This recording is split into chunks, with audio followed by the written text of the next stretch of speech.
Hey everyone, welcome back to Food Prep Inc. Today we're going to be preparing this Duncan Hines Epic S'mores Brownie Kit. So if you've lost your box or you just like a visual guide, we are here to help. We've got everything that we need assembled here today, I believe. You're of course going to need your S'mores Brownie Kit. You're going to need an 8 by 8 inch pan to bake these in.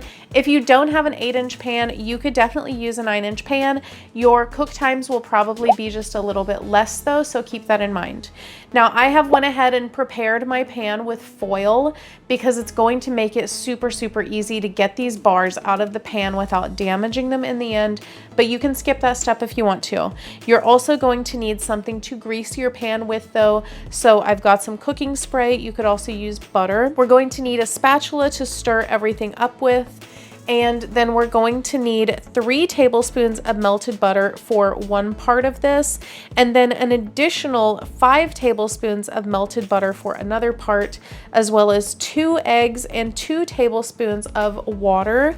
And then we're also going to need some toothpicks to check and make sure that everything is done in the end. So the first thing that we need to do is preheat our oven to 350 degrees Fahrenheit, and then we're going to go ahead and grease our pan and then set that aside. So in our box, we have got here our brownie mix, our graham crust mix, mini marshmallows, and the drizzle. We are going to set aside everything except the graham crust mix right now. Go ahead and open up our graham crust mix, pour it into our bowl with our 3 tablespoons of melted butter, and mix that together until it's moistened. And then we're going to pour that into our prepared pan and press it into the bottom to create the crust.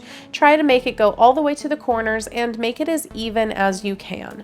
If you'd like to support this channel, the easiest way to do that is using our Amazon links the next time you shop there. Now that we've got our crust in there, we're going to go ahead and pour our brownie mix, eggs, 5 tablespoons of melted butter, and our 2 tablespoons of water in our bowl until well blended. Make sure that you're scraping down the sides and bottom of your bowl as you stir.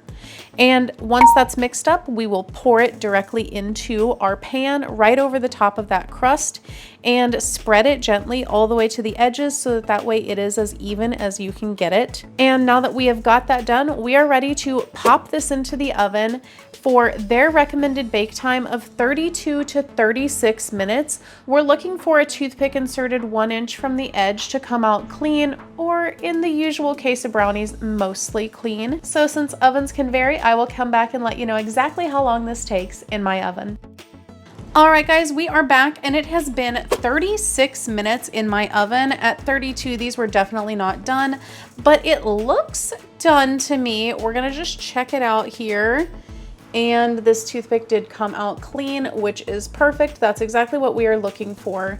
Now, what you need to do is immediately bump up the temperature on your oven to 425 degrees. And while we are waiting for that to heat up, go ahead and sprinkle all of your marshmallows all over the top of your brownie. And they're not going to cover the entire surface, but as these cook, they will expand. So just try to make it as roughly even as you can. Now that our oven is preheated to 425 degrees, we're gonna pop these back in for about 2 to 4 minutes or until our marshmallows are lightly browned on the top. If you like what we're doing here, please consider sending a super thanks. It helps us continue to provide more amazing content.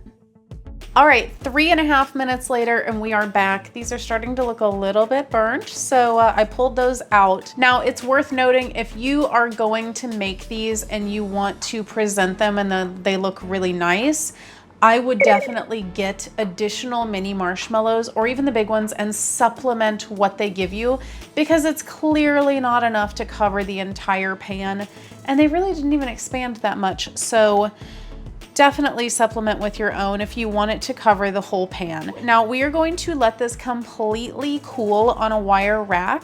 And now that it is completely cool, it is time to decorate this with our fudge. So we're going to just massage our fudge pouch for a few seconds and then cut off one corner and just drizzle it all over however you would like. I'm just gonna do a little bit of a diagonal drizzle over here. and then you can cut them into your squares and enjoy. So here is our completed Duncan Hines Epic S'mores Brownie Kit. If you shop for groceries, definitely check out our other channel, 5 Minute Eats, where we review everyday grocery items and let you know if we would purchase them again or not. But in the meantime, don't forget to hit that subscribe button, and we'll catch you guys next time. Bye. All right, guys, that's the video. If you like what we're doing here, definitely check out our other channel, 5 Minute Eats, and don't forget to give us a like and subscribe.